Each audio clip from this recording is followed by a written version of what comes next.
Hello and welcome. I'm Saeed from StoryPlanet.net. Dive right into the essence of the most captivating books without reading them cover to cover.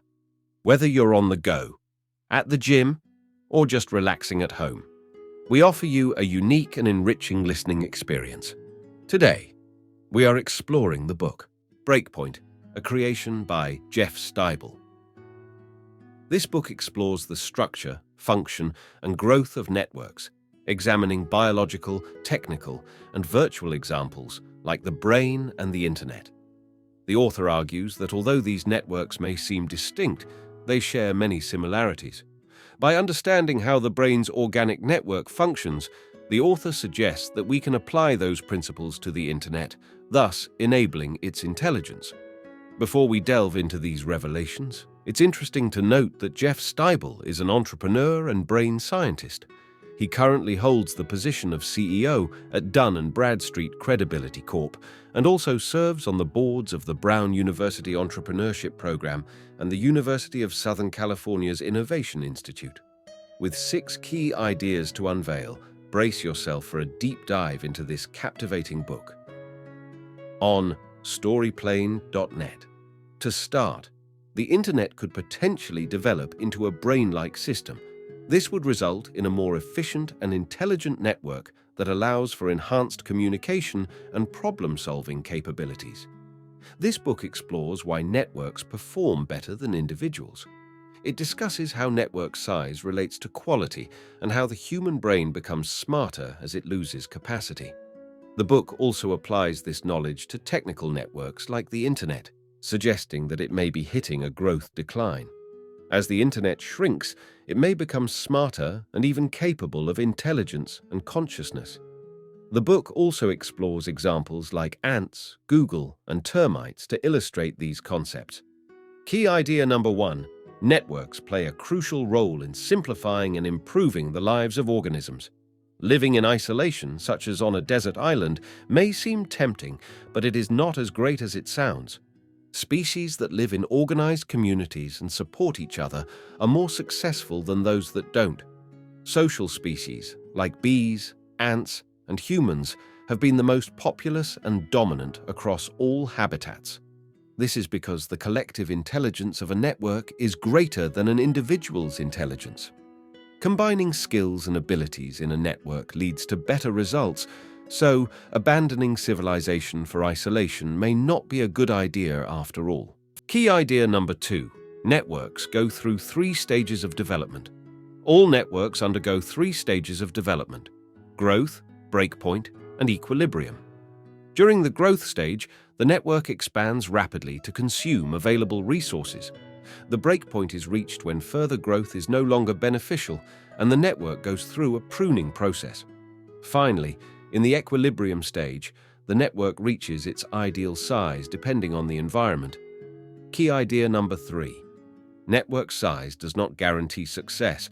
Network quality is more important. The text discusses the idea that networks, like the brain and ant colonies, require a certain amount of growth to reach optimal size.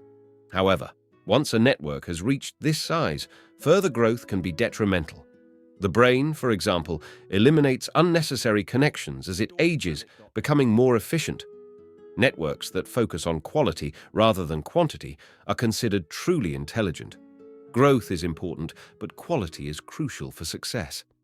Key idea number 4: the success of a network relies on effective communication and self-organization. The key points of the text are: self-organization and decentralized leadership are vital for a successful network. Successful networks, such as ant colonies and Wikipedia, do not require centralized control. Communication is at the heart of every successful network. Ant colonies communicate through pheromones, while humans use language. Effective communication is crucial for the self-organization of a network. Key idea number 5: the internet functions similarly to a biological network. The internet has experienced unprecedented growth, with a rapid increase in the number of websites over the past 2 decades.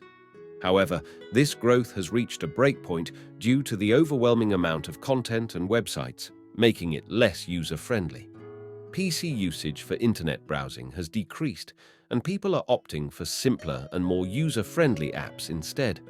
Additionally, the internet's energy consumption is a concern, potentially leading to grid collapse or exacerbating climate change. The internet needs to slow down and reach equilibrium to improve its quality and significance for society. Key idea number 6. The internet is becoming increasingly connected to our brains with advancing technology. The internet and human brain have similarities in the way they process information. Search engines like Google prioritize results based on the importance and quality of websites, similar to how the brain recalls information through linked neurons. The future may include stronger connections between our brains and the internet, allowing for predictive searches. Scientists have already connected a paralyzed woman's brain to a computer, enabling her to control robotic movements. Further advancements in computer intelligence could lead to a more integrated knowledge between the internet and the human brain. This would result in an intelligent network similar to the brain and ant colonies. In conclusion, networks are powerful entities that go through stages of growth, breakpoint, and equilibrium. Currently, the internet is reaching breakpoint and will become an extraordinary network when it reaches equilibrium. A useful tip is to appreciate the complexity and intelligence of an ant colony and not harm them. Thank you for listening to this summary. If you enjoyed this exploration, we invite you to discover other fascinating books on storyplanet.net. Don't wait any longer. A multitude of books, stories, and knowledge await you there. See you soon on storyplanet.net.